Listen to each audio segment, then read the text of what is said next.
बघूयात पुढची बातमी। अजितदादांचं विमान राईट बॅक झालं नव्हतं, राईट साईडला ब्लँक झालं नव्हतं असं रोहित पवार यांनी म्हटलेलं आहे। विमान डाव्या नाही तर उजव्या बाजूला झुकलं असं रोहित पवारांनी म्हटलंय। रिपोर्टमध्ये बेसिक गोष्ट चुकल्याचंही रोहित पवारांनी म्हटलंय। तर विमान कुठेही झाडाझुडपाला टचही झालं नाहीये असं रोहित पवार म्हणतात। झाडाची आणि विमानाची उंची कुठेच मॅच होत नाहीये असंही रोहित पवारांनी म्हटलंय।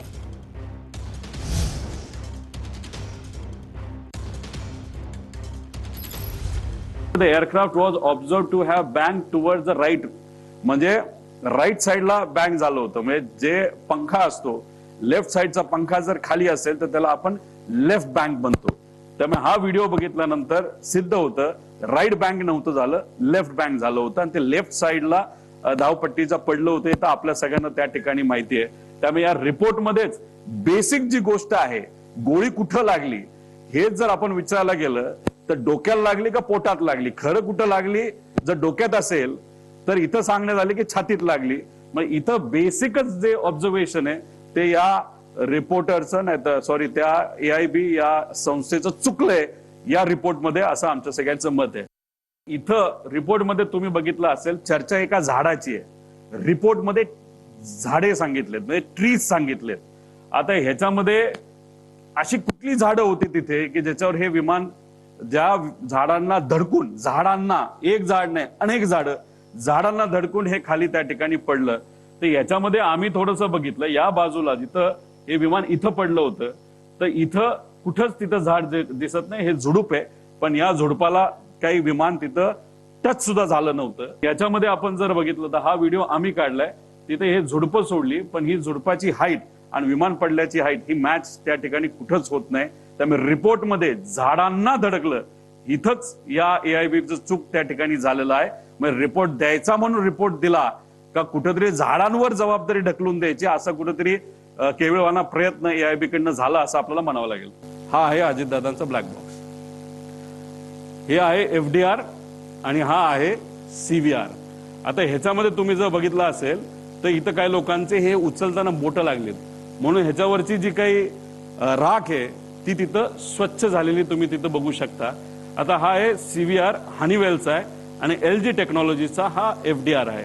आता ह्याच्यामध्ये तुम्ही बघा एकतर कलर आहे, ह्याच्या फक्त थोडीशी राख बसलेली, आता राख बसली नाही तर त्याच्यावर काय काजळी आली म्हणून हा डॅमेज आहे असं ते म्हणत असेल तर हे हास्यास्पद आहे। आमची अपेक्षा होती की हा फोटो रिपोर्टमध्ये येणं फार महत्वाचं आहे, पण दुर्दैवाने तो रिपोर्टमध्ये तिथं आलेला नाही। पुढे सोबतच विमान अपघाताआधी काहींनी रेकी केल्याचं लोकांचं मत असल्याचं रोहित पवार म्हणतात। रेकी केली होती का, CBI CIDनं याचा तपास करावा असंही रोहित पवारांनी म्हटलंय।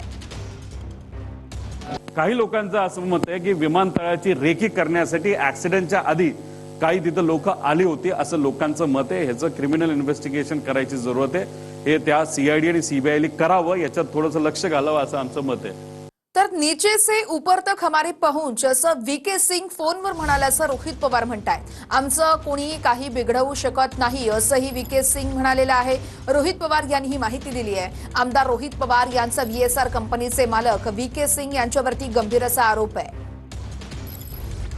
आता ह्याच्यात आम्हाला VK सिंगचा त्याच्यामध्ये फोन आला होता। आम्ही यांचा जो हँडलर आहे, नाव काय दीपक बोरकर नंबर आहे, कोणाला चेक करायचा असेल तर त्याला काल 10:14 आम्ही तिथं फोन केला होता आणि लगेच 10:46 VK सिंगचा आमच्या त्या माणसाला फोन आला। त्याच्यामध्ये तो बोलत असताना त्यांनी सांगितलं AIB ने मला क्लिअरन्स दिलेला आहे, तर तुम्ही अधिकची माहिती तुम्हाला कशाला त्या ठिकाणी पाहिजे, त्याच्याच बरोबर नीचे से ऊपर तक हमारी पहुंच आहे असं VK सिंग आम्हाला सांगतोय। मी आमच्या माणसाला सांगतोय कोई भी कुछ भी बिगाड़ नहीं सकता, मैं आमचं कुणीच काय बिगड़ू शकत नाही।